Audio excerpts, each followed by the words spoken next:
He's going to do a speech over with the thing all the way. No, we're not going to do it. So we'll see on the film. This morning I've opted to gradually slide the focus of my talk from you to your parents. And I came across the list of the top 10 things that parents want to hear from their children. Mr. Gaddis. Number 1, you're so cool, Dad.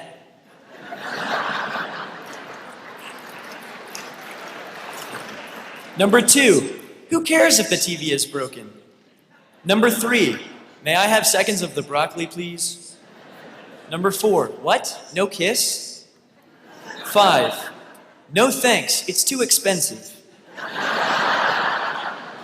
Number 6, it's a hard choice, everything sounds great. Number 7, bored? How could I be bored? 8, I've already made my bed. Number 9, it was my fault. 10, that's okay, none of my friends are allowed to do it either.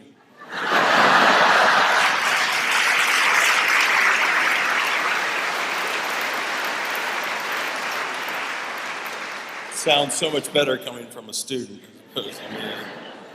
First of all, I'd like to acknowledge on our podium up here Monsignor John MacArthur, pastor of St. Louis, kind of our parish, and is a graduate of CBHS, has been with us for many years. And also Janet Donato, superintendent of schools, Catholic schools. Her husband's a graduate, her son's a graduate, and works at CBHS, and also her brothers are graduates. So we'd like to thank them for taking time from their Sunday morning.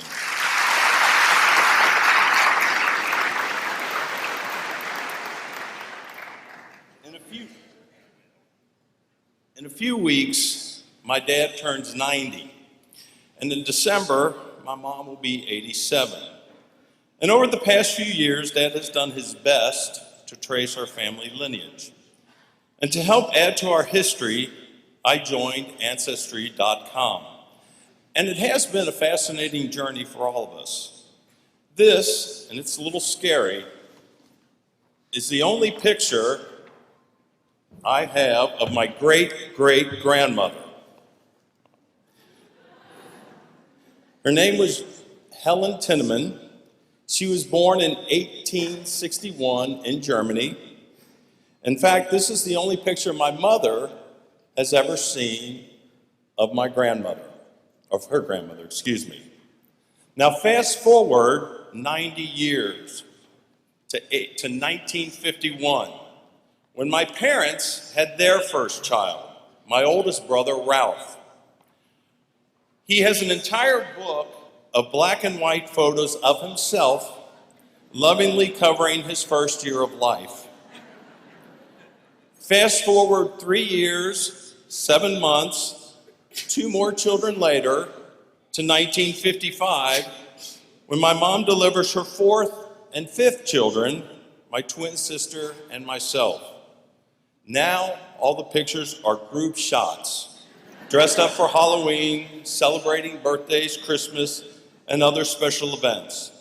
The only single shots of myself are my first communion and the annual portrait taken at our grade schools. Fast forward to 60 years, to 2014, where hundreds of photos are taken of you each year, stored on your phone, posted on Facebook, on Instagram, forwarded and shared by your 1,000 closest Facebook friends. Now, in 4 or 5 years, when you begin interviewing for jobs, you'll start deleting the embarrassing photos of yourself and pray that others will do that as well for you. But at some point in your life, possibly when you're a parent or a grandparent, you'll have to choose from the thousands of pictures, those that you want others to remember you by. Most probably, these will be photos associated with significant events, such as your graduation from CBHS today. For 34 of you, this day is a bit more special, and we'd like to use the significant photos from our history to honor this day. So, Mr. Brummer.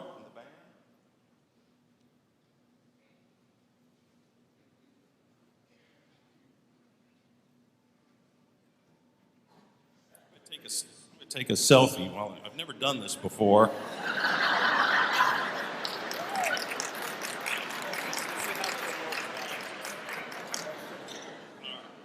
While they're setting up.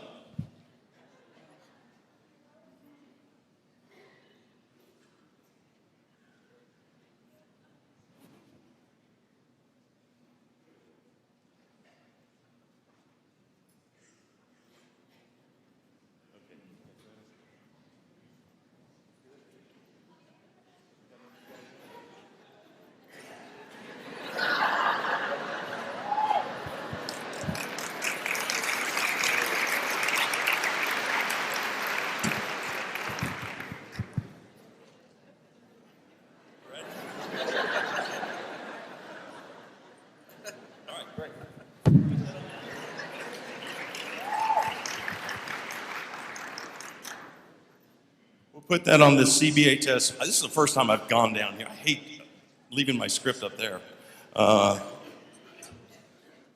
Okay, if you guys could come forward just a little bit. We'd like kind of a straight line. Not you guys in the middle, stay there, but you guys kind of come up. All right, hold that poster up in front of your face. Take the rubber band off, excuse me. Don't open it, don't open it, don't open it, don't open it, don't open it, don't open it, don't open it. Hold it in front of your face, make sure it's right side up. All right. Now unveil it. All right. 34 of you guys have to claim this person. These are your dads. All right. Please, come on. Mr. Gaddis, Mr. Gaddis, Mr. Gaddis. Mr. Terry, Mr. Gaddis, and Mr. Ramsey. Come here, you guys.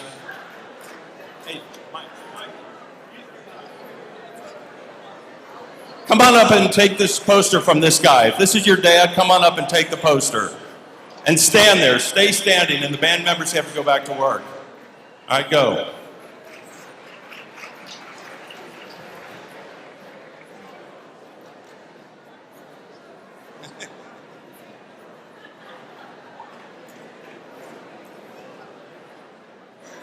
Do you know which one's your dad? Your dad's over there. The hair parted down. All right, switch places with the band member. Band members, go back to your seats. You guys stand behind your dad's picture.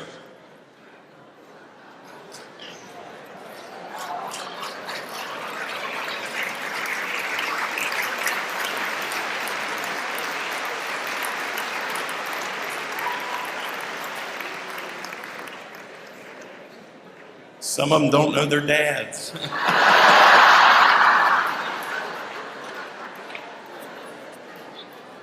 All right, now I'm going to do one more thing. I want the dads to come forward and stand behind their sons. Come on, Dad.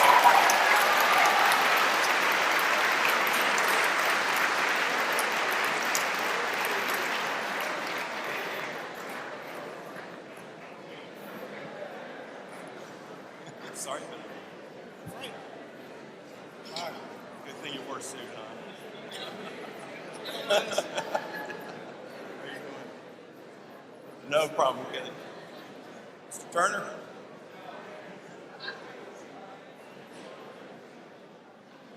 We still have one on the second from the end. Who's ETAL guy?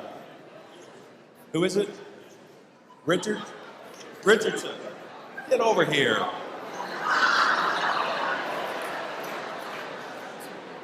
I knew your dad didn't have a Chinese kid. Come on.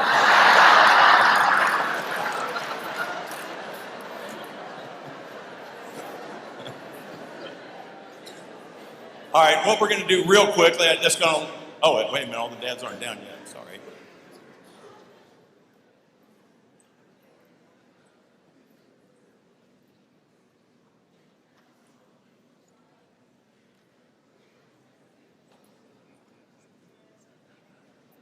All right, great job. Thank you guys. And before you go back to your seat, we're going to have a photographer on each side to take a picture of you and your son. And if you dads would take the poster back to your seat, you can rip it up, tear it up, do whatever you want with it. But take it away from your son. So from both ends, if you guys will just go down, Ms. Kelso's going to take a picture, and then Mr. Morris will take a picture down here. So we'll do this quickly. Thank you.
Mr. Waxman, why don't you guys go over here? He's almost finished.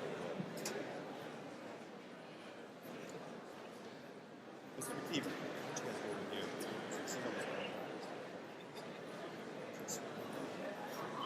If you guys looked at those pictures, now you know why we have a strict hair code. You'll thank us in 30 years.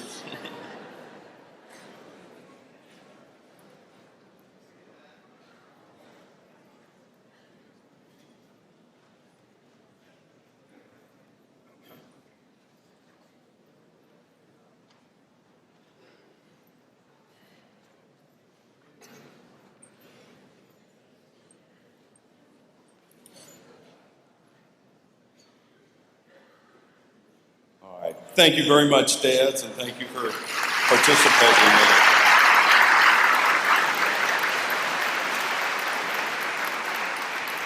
It's always a little risky to do something like that, but it worked out well. We have great kids, great parents.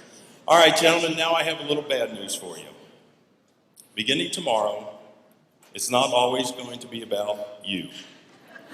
In fact, it's time to start giving back to your parents who have loved and nurtured you for the past 18 years.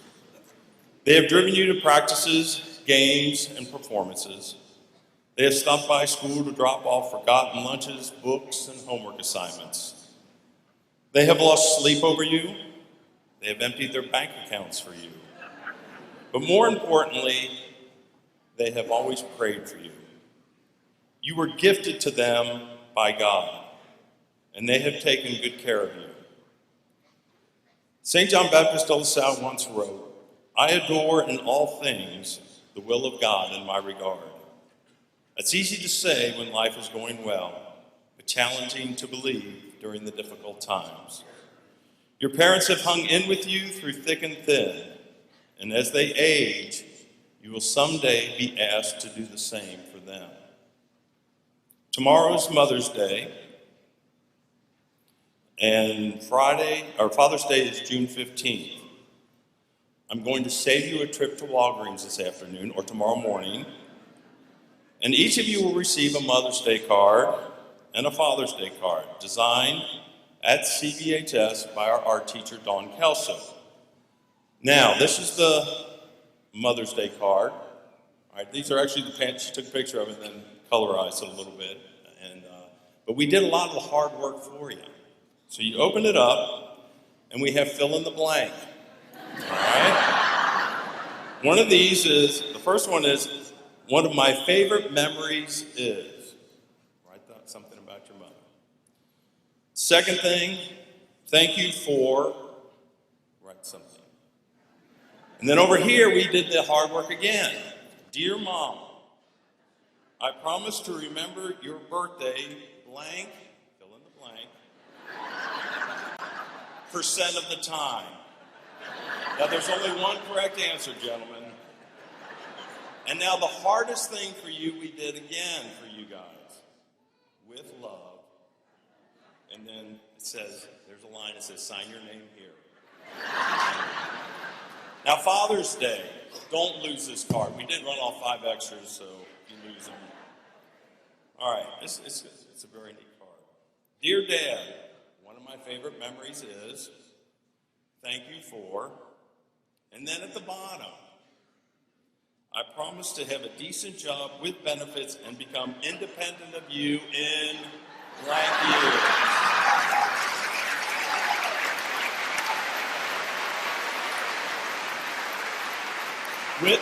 With love, and sign your name where it says to, all right? So enjoy that.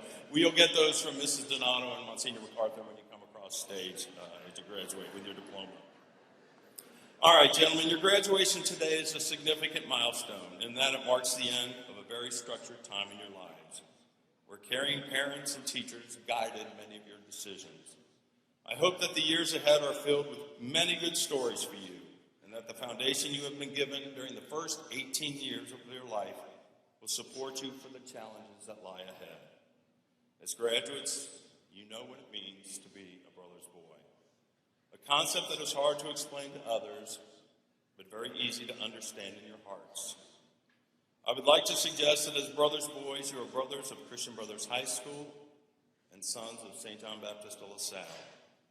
De La Salle's life was full of obstacles, yet he could still say, I adore in all things the will of God in my regard. You are 195 young men among 1 million students who are receiving their education in LaSallian schools in 82 countries around the world, 61 high schools and 100 educational institutions in this country alone. There is a brotherhood that you share not only with one another, but with these students around the world as members of our LaSallian family. And I guarantee that some of you will be a little surprised when you meet people in the years ahead who share this LaSallian tradition. And you'll be proud to be called a brother's boy. Somewhat similar to the makeup of your class, you will run into brothers boys who are Catholic and Protestant, Jewish and Muslim, Hindu, Buddhist, Israeli, Palestinian, Pakistani, and Indian. That we may be divided by religion or ethnicity, we are united as one member of the LaSallian family. And as I do every year, I close with the words from the prophet Micah. You have been told what the Lord requires of you, to do what is right, to love goodness, and to walk humbly with your God. St. John Baptist de La Salle, live Jesus in our hearts. Thank you, gentlemen.